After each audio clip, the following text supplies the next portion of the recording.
Before we were born, our parents made a one-way journey from Vietnam to California. But once they got settled here, started their own electric supply store, it was all about the round trip, about using things efficiently. When washing vegetables, they would collect the excess water in a small bucket and then put it in a big one to water the plants. As children, we helped out in the store, building a small circular economy for the family where we all contributed. But eventually, Zora and I set off on our own paths. I went away to Berkeley to study business and then spent over a decade in corporate finance at Clorox and Walmart. And I studied electrical engineering at UC Irvine and University of Toronto. In between, I built power systems for Navy ships and submarines in the defense industry. But we eventually saw that we had a journey of our own to finish. It was about solving real-world problems that could make a difference to disadvantaged communities. So we made a return trip and set up shop above our parents' store. I guess they were our first investors. And I was thinking about batteries. Big ones, like the ones behind me. The ones that power electric vehicles. If over 10 million EVs were sold last year alone, then that means 10 million battery packs will need to be retired one day. And then what? And I saw a clear opportunity for a way of repurposing old batteries for energy storage applications. And then there was the problem with solar. On its own, it only works during the day. We put two and two together. Let's find a way to use hazardous battery waste to build an integrated solar product. And make all of this work for disadvantaged communities. Even when they can no longer give a vehicle the range that it needs, these batteries have plenty of capacity to be coupled with solar for stationary storage.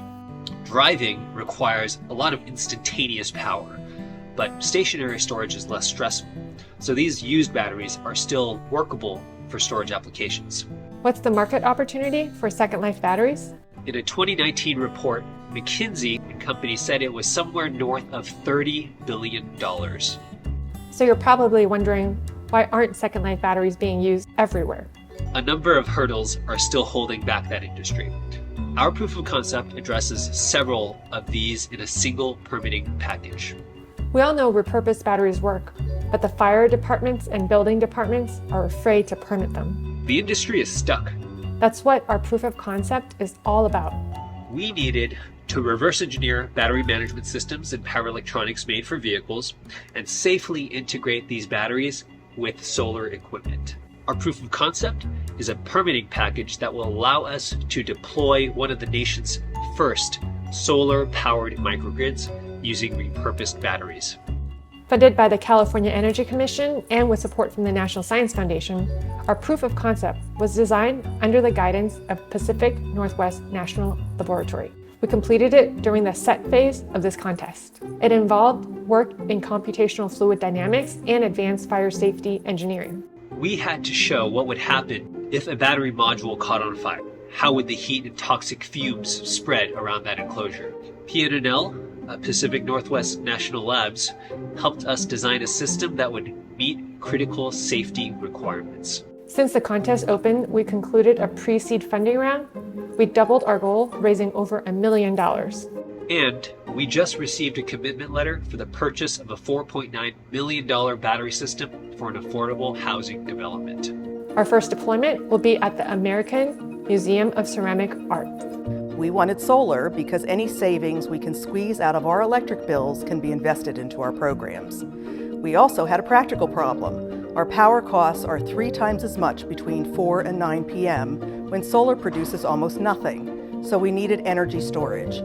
ReJoule designed a system for us that will eliminate all the electricity we draw from the grid at peak hours. And if the grid shuts down, it'll still have enough power to run a community resilience center, a place where people can come in the case of a heat wave or after an earthquake. We make a product where the benefits flow directly to those who need them most. Here's another example. Hola, mi nombre es Augusto Dolce y trabajo para Gas Pantry en Pomona, California. Nuestro banco de alimentos ofrece comidas a miles de familias de bajos recursos todos los meses. Si se corta la luz, toda la comida se puede desperdiciar en cuestión de horas. ReJoule ha propuesto algo que realmente necesitamos, que es un sistema de almacenamiento energético hecho de baterías retiradas de vehículos eléctricos, que se cargan con paneles solares. We are partnering with Collective Sun, which specializes in finance for nonprofits, and they've agreed to raise $5.2 million for 3 proposed projects, 1 in a tribal community and 2 affordable housing developments. For the ready phase, our team included Stephen, Brandon, Tobias, and myself. Some critical talent has joined us in the set phase. Robert Blake is leading our outreach with Native American communities and has already identified a tribal workforce development campus that wants a massive 1.5 megawatt hour storage system. And William Jennings, founder of Sigway Energy, is ready to build our first integrated system. We hope you'll join us in this journey of making solar a resource for those who struggle hardest to keep the lights on.